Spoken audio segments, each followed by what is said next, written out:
welcome to Q&A practice. Let's get started with the plaintiff attorney. Ready? Here we go. The second patent listed in that paragraph in column 1, starting about approximately line 5, is U.S. patent number 4259421, which issued on October 25th, 1972. Is that correct? Yes, and that's the patent that's at issue in this case. Do you understand that? Yeah, I guess. I'll just represent to you it's the patent that's at issue in this case. So I take it you'd conclude that at least as of April 1st, 1998, somebody at Ryder North was aware of the patent at issue in this case. Is that fair? Objection calls for speculation, and this patent is assigned to Ryder North Limited. It's not, and he's speaking today on behalf of Ryder North US. You can go ahead and answer, I don't know. So based on Deposition Exhibit 11, would you conclude that anybody within the Ryder North family of companies was aware of the patent at issue in this case as of April 1st, 1998? I object again, calls for speculation. Patent applications were prepared by a patent attorney, not necessarily Ryder North Limited. Again, I don't know. I don't know how these things are put together or where the information comes from. Thanks. Yeah, all right, Steve, I just put before you Deposition Exhibit 13, which, if you look in the upper right-hand corner, 12 you mean? Oh, right, I'm sorry. Yeah, it's 12. Let me back up, start over. What I've just put before you is Deposition Exhibit 12, which, if you look in the upper right-hand corner, is U.S. patent number 2135642B7. Do I have that correct? Yes. And again, if you look in the same area, I'll just direct you. The assignee is listed as Ryder North Limited. Is that correct? Correct. And the inventors are listed as Richard Ryan and Ron Kang. Do I have that correct? Yes. Do you know either of those individuals? Yes. Which one do you know? I know both. They're both employees. Are they both employees of Ryder North Limited? No, Richard was Ryder North USA, and Ron Kang, I believe, was Ryder North China. Okay, if you look down, let me just direct you again to make this easier. There's a column entitled References Cited, and then under that it says U.S. Patent Documents. Do you see where I am? Yes. And then if you look down below that, I will represent to you that the second patent listed, which is 2642217, is the patent at issue in this case. Is that, will you accept that? Sure. Have you ever seen this patent before? Looks familiar, looks familiar. Okay, so would you agree with me that based on Deposition Exhibit 12, well, let me back up a second. The filing date on the patent, I'll just direct you again, is September 12th, 1999. Is that fair? Yes. Would you conclude, based on Deposition Exhibit 12, that somebody within the Ryder North family of companies was aware of the patent at issue, in this case at least as of September 12th, 1999?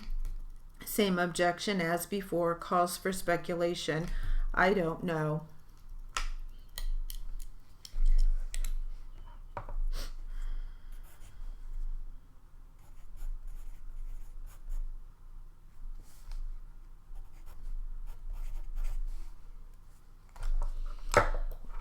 Get back to this one. And now let's do a little practice from our other transcript.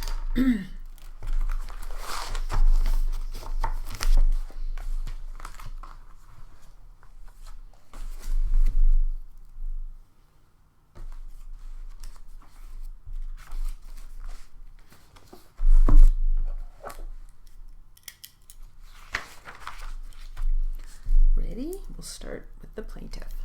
Here we go. Did anything ever happen at the bar? For example, Ron would seem to make a lot of trips to the men's room in the company of other men. No. What you thought was suspicious? No. When I was working, I don't like people in the bathroom because what I do when I go in the little bathroom hallway, you know? No. All right. Did you? I know you say you don't like that. Is the reason you don't like that happening is that they might be doing drugs or selling drugs in the restroom? Is that why you don't like that? If I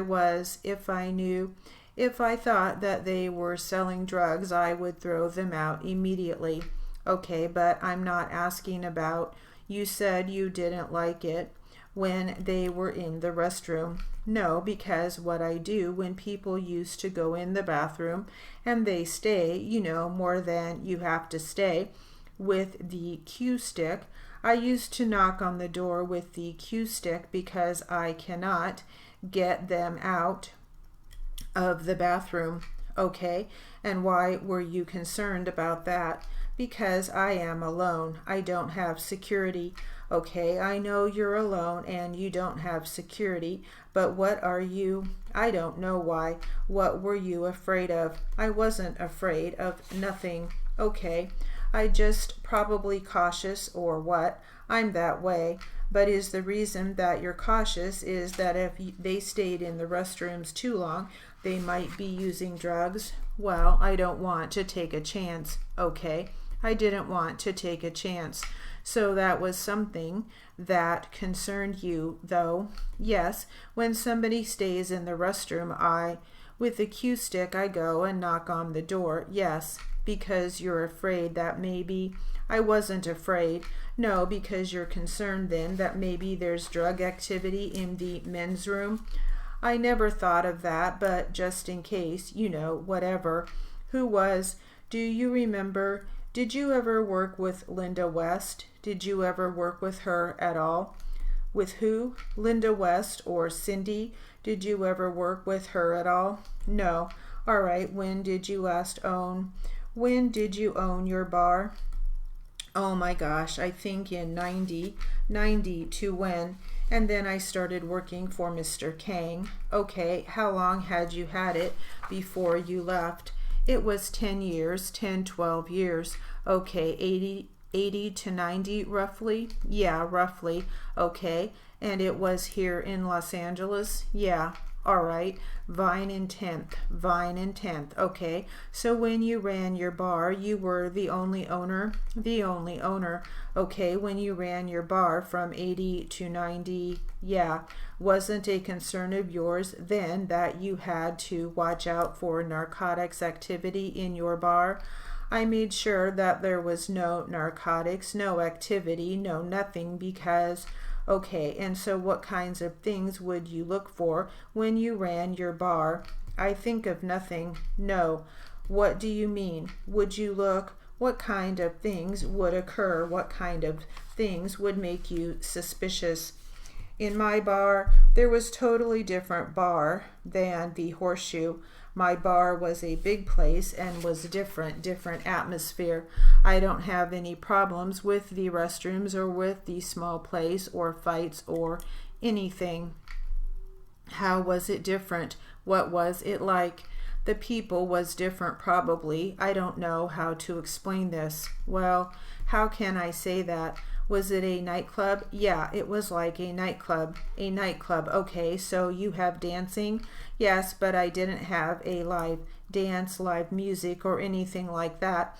But I have big dance floor, and a fireplace, couches, or whatever. It's different surrounding, different atmosphere. Okay, I didn't have no fights, no nothing. So when you had your place, you were not. I wasn't.